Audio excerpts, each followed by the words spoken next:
All right, chapter 60 Secrets of Womanhood.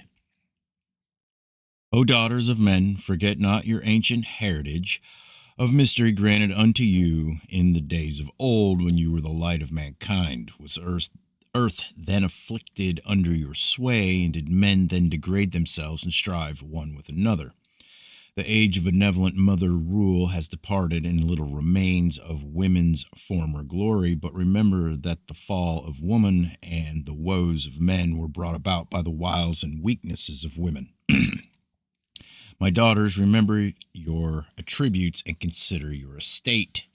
You can either be the instruments of good to inspire man to great heights of achievement, or be the instruments of evil to degrade him and bring his manhood into disrepute. The woman who says, I will be no man's unless he be a real man, is a maker of real men and serves the purpose of God. For the charm and mystery that are the gifts of life to women were ordained to create a desire and longing in men, and their purpose is to inspire men to reach above and beyond themselves, that they might abstain and possess a treasure so precious. Therefore, O daughters of beauty, value yourselves highly, for she who gives herself cheaply inspires no man, for it is the nature of man that he treasure that which is hard to obtain. Man values the scarce gold, not the plentiful marble.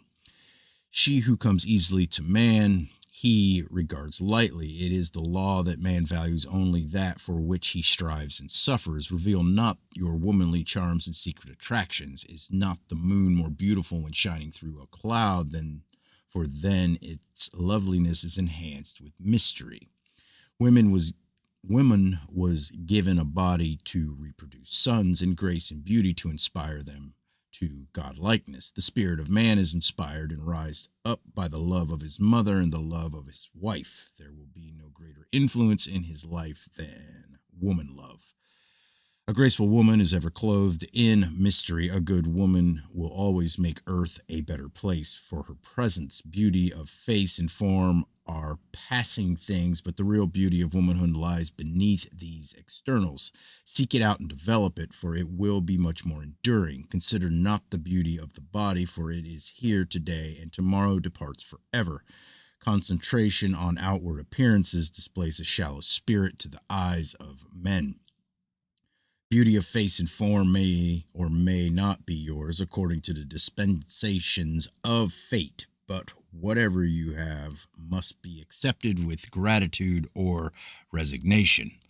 What you have been given, little can be done to change, but it is not the most important part of your being. There is that within you which is yours to fashion as you wish. It can be of a beauty indescribable, transcending anything of earth. Therefore, give due thought to the pliable soul within you, for it is yours forever. It can be a thing of loveliness or repulsion according to your own decree.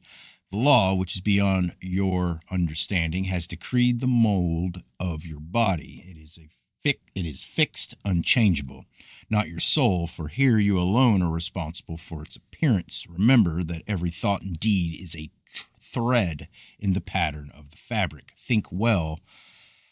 Will the result be a thing of beauty or ugliness?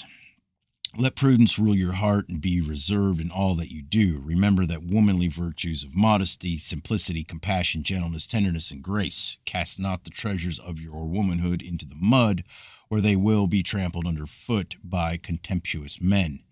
In the spring lays of womanhood, when the promise of loveliness is fulfilled and the warm blood stirs within you, the eyes of men will turn in your direction with meaning, and nature will interpret their glances.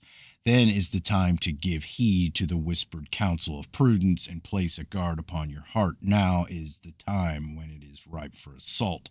Let it not yield except to one. Heed not the false words of seduction and the alluring promises which fall from the glib tongues of fornicators.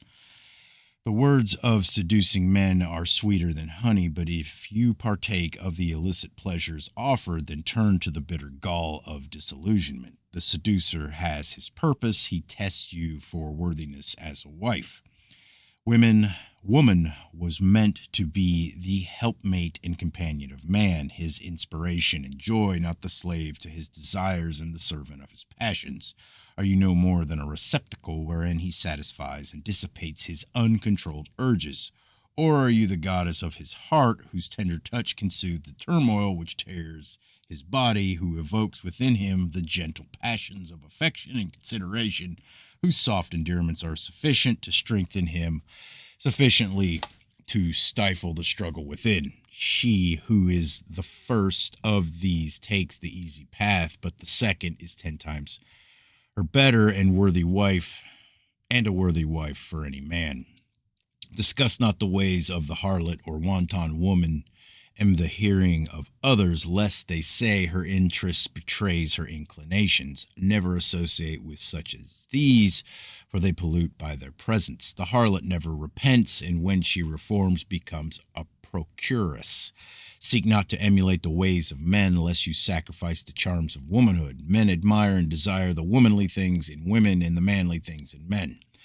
Women attract by their reserve, not by their boldness. They conquer by their submissiveness, not by their attack. They hold their weakness, not by their strength, and they attract by their modesty, not by their forwardness. If seeking a weakling for a husband, you may sacrifice some of your womanliness, for what you lack he will supply. Beware the power of your charms and belittle them not. For while lesser men are but slightly moved by womanly charms, to greater men they are as a whirlwind in the wilderness. Therefore, in the hands of a wanton woman, the grace and charm of womanhood are as poison in the possession of one who is mad. As a man has a duty to life, so has women, and hers is to uphold the prestige of love. Thus it is that, though her heart may be moved with compassion, she castigates her wanton sister. Here, harshness serves life better than sympathy and compassion. Know that there can be no greater joy on earth than that found by man and woman in the sacred union of wedded love. The greatest inspiration of life is the pure and lovely flame of true love. The temple of hallowed love is in the heart of a chaste maiden or faithful wife, and all men secretly worship there. There is no greater incentive to bring out the best in a man than the true love of a good woman. If you would ennoble life, then weave a mantle of love around your chosen mate. My daughters, beauty is the heritage of all women. Think not only of the beauty of face and form, for this passes with the rise and fall of the waters. Turn your thoughts to the greater loveliness of the spirit, to the radiance enshrined within the thinking heart and the beating heart. This is the true heritage of woman. Purity and graciousness can belong to any woman, whatever her external appearance. What is beauty where tenderness and affection are lacking?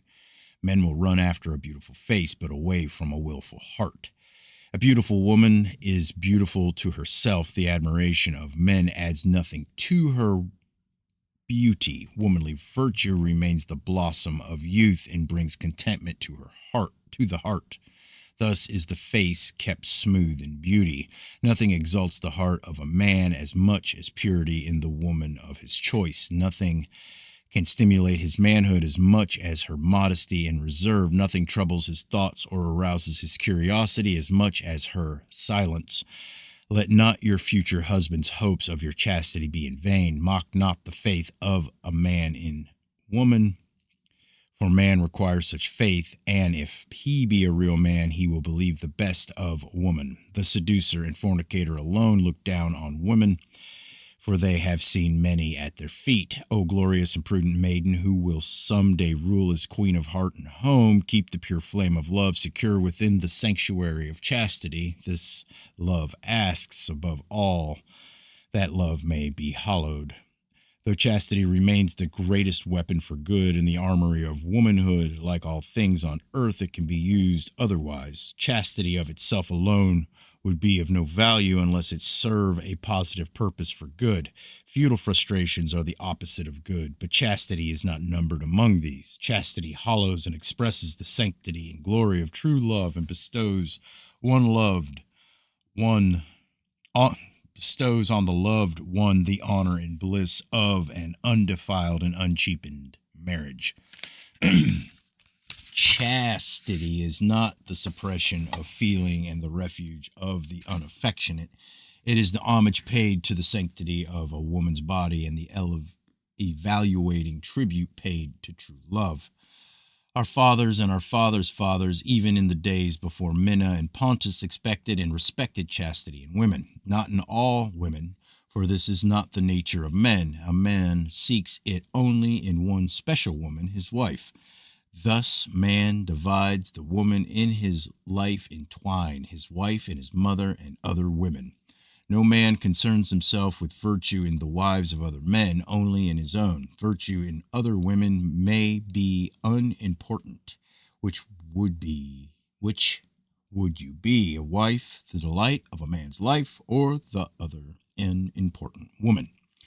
Chastity is the glorious crown of maidenhood. It is the symbol of dedication to the glorification of love. It is honored and respected by all men. A husband trusts a chaste wife and speaks of her proudly among men. When men discuss women after the manner of men, the husband of the unchaste woman tries to avoid their looks. Their talk cuts his heart. The unchaste woman is a topic of ribaldry among men. But let a man discuss a chaste woman lightly, and there are hard words spoken.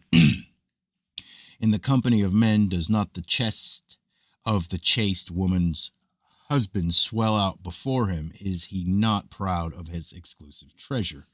The heart of the deceived man and the fool shrinks within him when men speak among themselves, for he feels humiliated and uncertain of his place among men.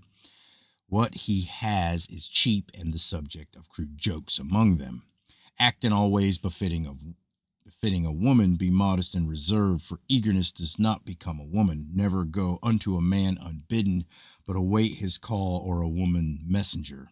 It is unseemly for a man to summon a woman by a man. The woman go the things of women. To women go the things of women. Therefore, turn your hearts and hands towards the inclinations of womankind. Cherish and comfort your children. Attend diligently to their affairs of the household. Support and sustain your husband through his trials and troubles. The drinks of women are sweet, but she may sip a heady or bitter one without loss of decorum, though she may not drink it as does a man. Only the common woman will drink the drink of men, or drink as a man. A woman who safeguards her reputation in public but is shameless in private is a hypocrite. She is a deceiver who will drag a man down to sorrow. My daughters, these are not words of wisdom alone. They draw aside the veil to reveal the inner hearts of men. Let your heart weigh them in the scales. It will commend them to you. If a man deride them, then he is not inclined to your welfare, nor does he see in you a future wife. If you say within yourself, these things are of little importance to me, you may speak truth, for you are unworthy. The crocodile revels in mud and disdains silk. The womanly virtues are not elevated in your eyes, but in the scales of spiritual eternity. That which spiritualizes life, that enhances love, that inspires mankind and sanctifies the relationship between man and woman, that is good in the eyes of God. You may ignore the well-being of your soul if you so desire. Its fate is yours to decide. She who sanctifies womanhood garbs her soul in eternal radiance.